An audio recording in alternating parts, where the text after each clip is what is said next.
So now the second badge. I'll just return to my badges configurator. Now this badge is going to be a bit different. I want to award badges to only the members of the community called iOS development. It's not about any content, it's about the name of the community. So if we have a look in our metric configurator, notice that for communities, let's just scroll down here. For communities, we've got metrics looking at the creator of the community, the people following the community, the people who have joined the community, and the people who own the community. We've also got for the members, so this is a point to the creator for each additional member. Lastly, we've got tags, 1 point for the tagger. Now, we don't care about any of these except for the joined. We want to give a badge to only those who have joined a community, but we want this to only be awarded for those with a specific named community. So let's take a look at this communities joined metric. We'll just edit that one, and you can see this metric, you can use communities joined in a community. That's similar to the metric we used before. We could simply use the ID, but this time I want to use the name of the community. Say I couldn't find the ID, but I knew the name. We don't have a filter for that yet, so let's go create one. Alright, so we'll open our filter configurator. I'll scroll down to the communities. You can see from our filters, we've got several filters for communities. We've got things about with enough followers, with enough members. Let's take a look at the metric communities joined in time, because we know this one can be applied. So community joined in time. Let's copy that one. And we'll make this community with name. So we're going to identify communities that have a name like community name.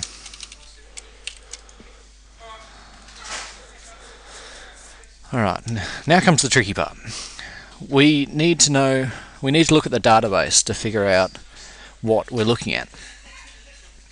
So let's open a connection to the database. Oops, not that one. So I'm going to open up my database. I'm going to log in.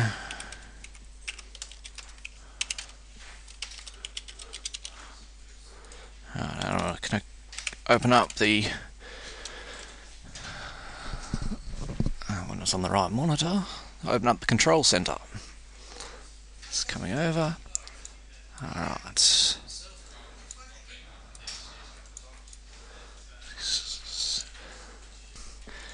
So now we can go back to the metrics configurator and take note of the content and where it's coming from. So it's coming from the member table in the SMCOM database.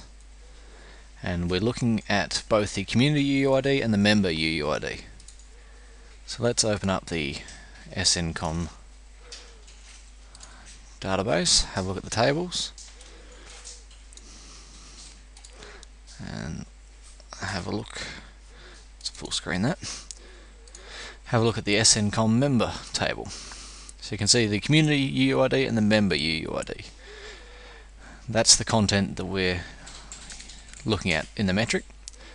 Now what we're trying to do is we want to only filter out communities based on a name. So let's just go back and have a look at the tables again, see if there's a better table. Community. The table community maps the UUID to a name. So that's what we want. Now we'll go back to our filter you have to make sure that you've got the same content on the metric as you do the filter. So you can see here we've got the community UUID and the member UUID again. So we can select them from the member, and then what we have to do is we have to then filter them. We have to inner join them with the SNCOM community table that I just showed you, and we're inner joining them on that SMCOM's member community UUID. So basically we want the member table's community UUID to be the same in the community UUID field. I'll just remove all that, don't need that. So what we've got here is we've filtered out those records from the members and we're matching them back into the community table. And now we can then specify, and we care that the name field is like some name. Now, because it's a string in the database, the best way of doing it is to have the % at the start and end, so that it doesn't matter how the string starts and ends. And the parameter that we're caring about is the community name. Note the brackets I've put around that. So, we've selected our content from the members, and then we're saying, okay, where that community UUID in members is the same in the community table, and the name is the name that we care about. So I'll just swap this parameter over from days to the same parameter that we used in there, so it can be replaced at runtime. So call that the community name. And one last thing, because we've referenced community UUID on two different tables, this content won't know where it comes from unless we add a bit more description on that. So we are actually looking at the member community UUID and the SNCOM member UUID. Okay, let's just double check that.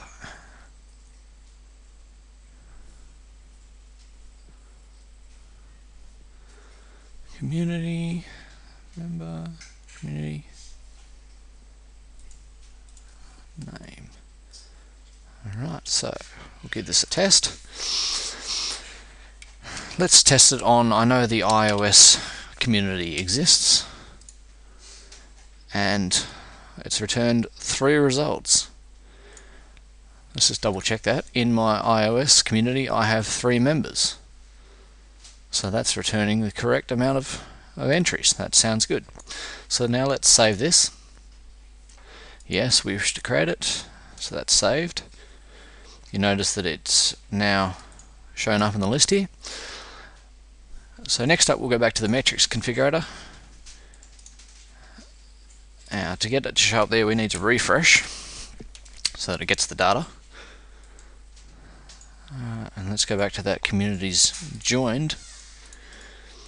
Now to use a filter on a metric you have to make it applicable. So let's add it to the list of applicable. Community with name. Scroll up a bit. So selected the name. That's now applicable, and if I select that community with name filter and press test, I can run that same test again, but this time it returns the users' IDs, not the same ID that we saw earlier. So these are the 3 unique IDs of the users, and I know that's my ID, so I know that that's returning correctly. Alright, so now we've applied that, we have to save it. Yes, I wish to update the definition. And lastly, we'll go back to our badges configurator, and we can now use that metric with that filter. So let's create a new badge. Oh, I'll just full screen that. Let's create a new badge. We'll put this one in the special category as we did before, and I'll call it the iOS Dev Members badge. And we'll add the metrics we just saved. So it's the communities joined. Let's point to the member, which is what we want. And we want to filter that with communities that have the name. And the name that I care about is iOS. We'll just write iOS Dev. It doesn't matter if I don't fill it in because we put the percents at either end. So as long as it matches at least this piece, it'll work fine. If I just put in the letter A, for example, you might match 10 different communities because that A shows up in a lot more places. But iOS development is a lot more specific. So this has to have at least one. So it has to be at least one overall from the sum of all these metrics. Alright, and all looks good. Look, we might save an image on this one. And I'll save that. So this is going to affect 3 people. That's what we found earlier. Click OK. Now that's saved. If I scroll down into the iOS, where is it there? I can see the 2 badges that I have just saved. Now if I go back to the home page, check out the Discover, I can see that there's 3 people. Andy Welsh, Andrew Reynolds and Fiona Burns. The same 3 members of that community, and they have been awarded that badge. So there you have it. We've created 2 badges. We've created a new filter. And this procedure can be applied to creating any metrics and filters you like. As long as you've got access to the database, you can even apply this to external databases such as sales or other things like that. Anyway, thanks for watching.